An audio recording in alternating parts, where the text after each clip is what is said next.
No way. He couldn't have. I brought my husband to the hospital because he had a high fever from a cold. While waiting in the waiting room, I was guided to a separate room. It was a space divided by only a single curtain, and I could faintly hear my husband's voice from the next room. Please look at that. The doctor pointed to the gap in the curtain, and when I quietly peeked through without making a sound, I trembled with fear. Because what I saw on my husband's back was the source of the nightmare I experienced in my childhood. I was so terrified that I couldn't stop shaking. Thomas, let's ride that next. My name is Allison, 25 years old, and I was on a date at the amusement park with my husband. I met my husband Thomas, who is 10 years older than me, 3 years ago, and we got married shortly after I graduated from college.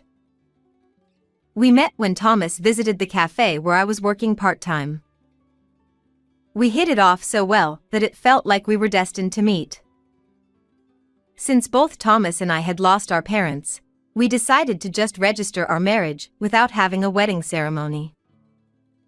Hey, Thomas, how about the Ferris wheel? Whoa. Hey, Allison, you gotta watch where you're going. I blushed bright red as my husband pulled me close just as I almost bumped into someone else at the park. Then he gently smiled. I was crazy about Thomas, seeing him as a reliable older man. However, he never expressed a desire to have children with me. In fact, my husband never wanted to show me his body, and we never had sex while dating or even after marriage. As someone who wanted children, I couldn't accept his reasoning that he wanted to do it at the right time. I was curious why he was so reluctant to show his body, so I tried various ways to coax him into it. Hey, how about we go to this pool? It has a hot springs facility too. They say it's really fun. No. Sorry. I don't really want to go to places where I have to show my skin. Indeed, Thomas seemed to be uncomfortable with showing his body. Actually, I suffered severe burns on my body in a fire in the past, and I don't want people to see it. Seeing my worried expression, my husband seemed apologetic as he finally explained the reason for the first time. Upon hearing that, I felt embarrassed about my previous remarks. I see, I didn't know. I'm sorry. I was so thoughtless to keep asking. No, it's okay. You didn't know. He wore his usual gentle smile. Feeling reassured by his response, I stopped trying to push Thomas into uncomfortable situations from then on. However, there was another concern on my mind. Thomas, I'm thinking of taking on a part-time job to repay my university scholarship. What do you think? That's not a good idea. Why not? I tilted my head in confusion and Thomas covered his mouth with his hand, looking as if he had made a mistake, and fell silent. There was a pause for a while, and then he scratched his head, looking embarrassed. I don't want you to go out too much, Allison. Why not? Because you're pretty, Allison. I want to cherish you and keep you safe from others. At that moment, I chuckled it off, thinking it was endearing possessiveness. So I'll take care of paying off your scholarship instead. Oh no, you don't have to do that. It's okay. In exchange, I'll leave household chores to you. Thomas's kind words motivated me even more to take charge of the household chores. On one of those happy days, my husband suddenly developed a high fever. Wow, you're sweating so much. Thomas, let's change your clothes. I can do it by myself. Could you please leave the room for a bit? I don't mind the burns.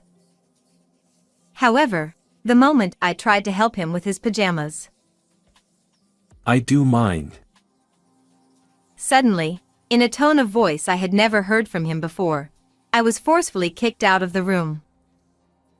I wonder why he really doesn't want me to see his burn scars that much. Now I'm even more curious. I diligently nursed him, but his fever wouldn't go down, so eventually, I took him to the hospital. It was a hospital run by our family doctor whom I had been seeing since I was a child, and I thought my husband would feel reassured there.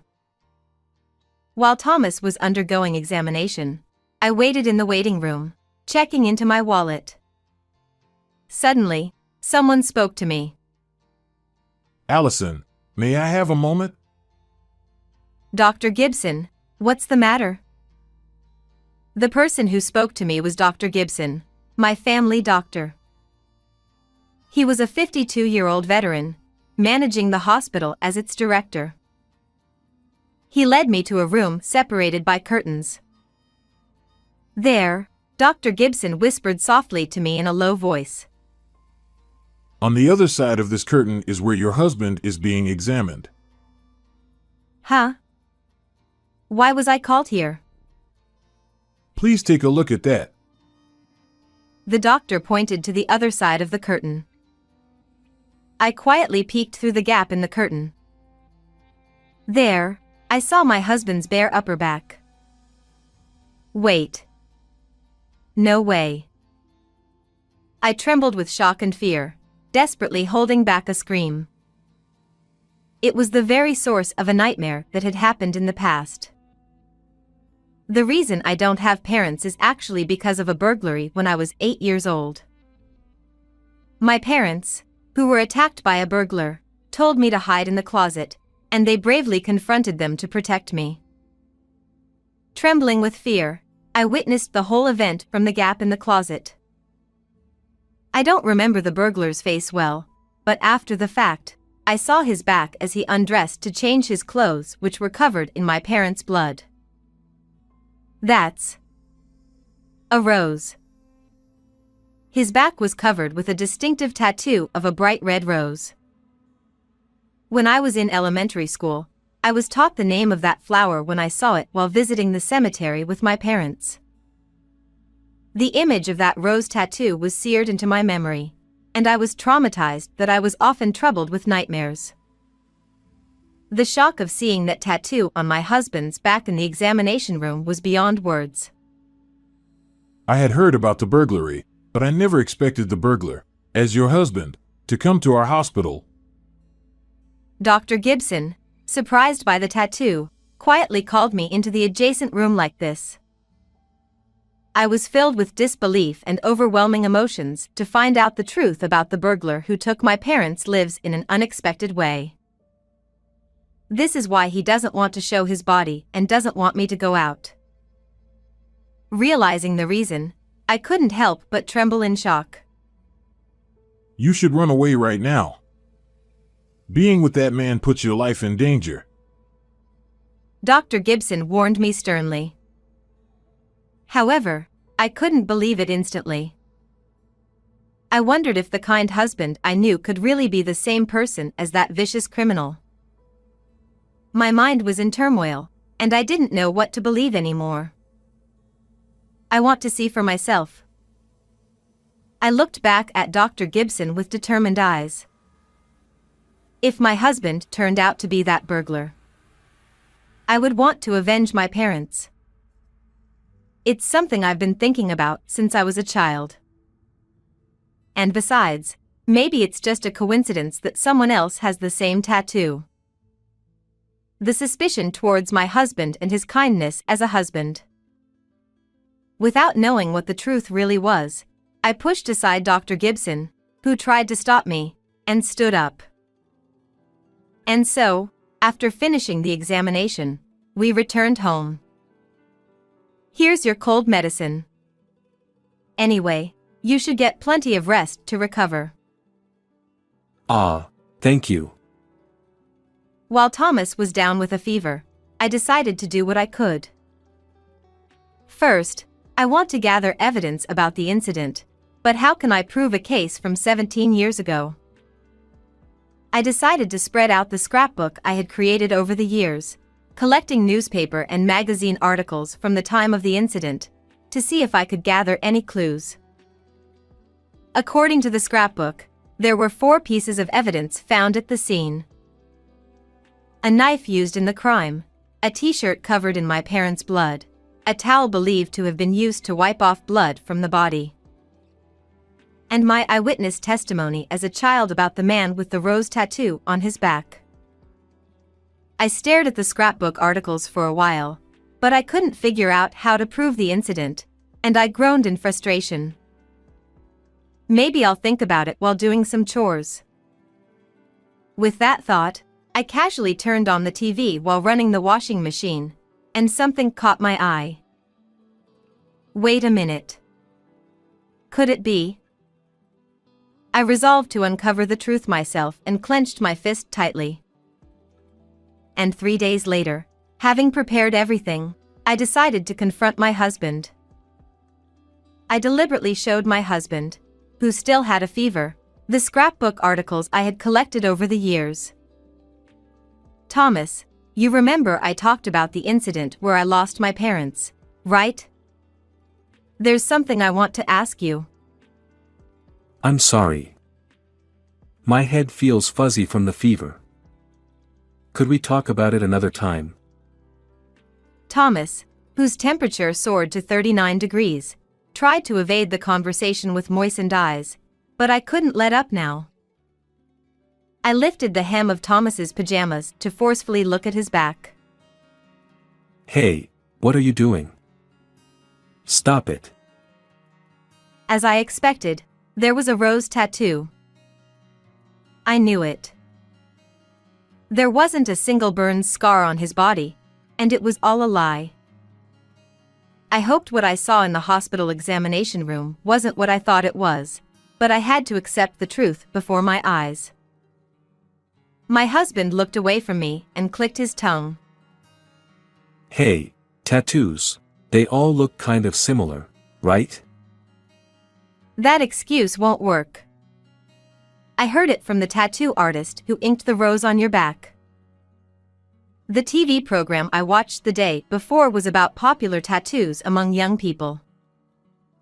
In that program, the shop owner mentioned that he had photographed all the tattoos he had done in the past and kept records of them. I thought other tattoo artists must have kept their work as well, so I searched for a tattoo shop in my husband's hometown, and found only one tattoo shop website. On that website, there was a photo of a rose tattoo as a sample. The other day, I visited the tattoo shop without telling my husband, and I showed them a photo of his back that I secretly took from the room next to the examination room. And then there was the exact same picture in a scrapbook that the tattoo artist showed me. Thomas grimaced in frustration when he heard about it. Why did you decide to marry me? I read in a magazine that a victim's child saw the back of the burglar. He found out about me witnessing the event in the closet from a certain magazine article, and had been investigating me. I've been watching you since you were in elementary school. You didn't notice, did you? Upon learning that Thomas had been watching me for such a long time, I was shocked by the creepiness of it all. But as you grew up, you became the type of woman I like, so I wanted to make you my wife. Disgusting. If you had found out, I was planning to get rid of you. I trembled with an indescribable fear. You could have lived your whole life in peace without knowing anything, but you're a fool for ruining your own happiness. My husband, delirious with fever, mocked me. What peace? I don't need such fake happiness. I glared at him sharply, filled with anger. You knew about my university and workplace too. It was quite a challenge to find out on my own. And he said he had approached me at the cafe, pretending it was a fateful encounter, just to get close to me. Unforgivable. Realizing I had fallen completely into his trap, I shook my fists in frustration and anger. My husband looked down on me and smirked at me. So, what are you going to do about it? There's no evidence left from 17 years ago, right? Actually, yes. I've already taken steps to corner you. I had kept a firm piece of evidence to confront him with. Is that a towel? The towel I used to wipe the sweat from my forehead while nursing you. You scrubbed your face with it, didn't you? So what? Thomas looked puzzled, waiting for my answer. Fine, I'll tell you. Among the evidence you left at the scene, there was also a towel, remember? That towel was used to wipe off my parents' blood from the burglar's body. I'm sure you vigorously rubbed with the towel. What do you think happened then? Due to his high fever, my husband seemed unable to think clearly and looked dazed. If there are skin cells along with sweat left on that towel, we could use DNA testing to see if it matches. There's no way they can test something from so long ago, right? Well, nowadays they can. It was then that my husband, for the first time, showed signs of panic, saying, "Wait a minute, calm down." Besides, it happened 17 years ago and it must have run out of the statute of limitations, hasn't it? There's no statute of limitations for burglary. You should know that best, shouldn't you? As I calmly replied, my husband fell silent, looking deeply frustrated. And then, with moistened eyes blurred from fever, he knelt before me and gently took my hand. Please forgive me. I married you because I wanted to atone for my sins. I just wanted you to be happy. Isn't that different from what you said earlier? Shall we check that? I played back the voice recorder I had been using all along. From it, the recording of my husband's confession played. As you grew up, you became the type of woman I like, so I wanted to make you my wife. When did you?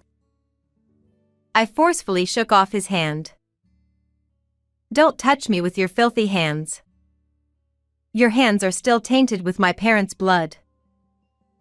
Thomas, looking pale, trembled with his head down, and then suddenly started laughing, shaking shoulders. Ha ha. Ha ha ha. Well, there's no option now. I was going to get rid of you if you found out. The husband's eyes looked ferocious like wild animals, and he licked his lips. He attempted to strangle me, but in his feverish and unsteady state, I honestly felt no fear at all. I quickly tripped him and he fell down. Then I sat on his back. Hey! What are you doing? Get off. When the police arrive, I'll let you go. By that means you'll go to jail though. I remained sat on his back and called the police using my smartphone. And then, the police arrived and he was taken away without resistance. It's all over now, Mom, Dad. I've avenged you. I watched Thomas being forcefully pushed into the police car. And thus, I finally achieved revenge after 17 years. Afterward, my husband was formally arrested, and a case that had been unsolved for 17 years was finally resolved. Thomas faced serious charges, and it is uncertain when or if he will ever be released from prison. I divorced him and now work as an administrative staff at the hospital run by Dr. Gibson, my family doctor. He has known me since I was young and has been kind to me, and gradually healed my emotional damages. Dr. Gibson introduced me to a young doctor, and we're currently in a relationship with marriage in mind. The real part of my life has only just begun. I will push aside any misfortune and live resiliently.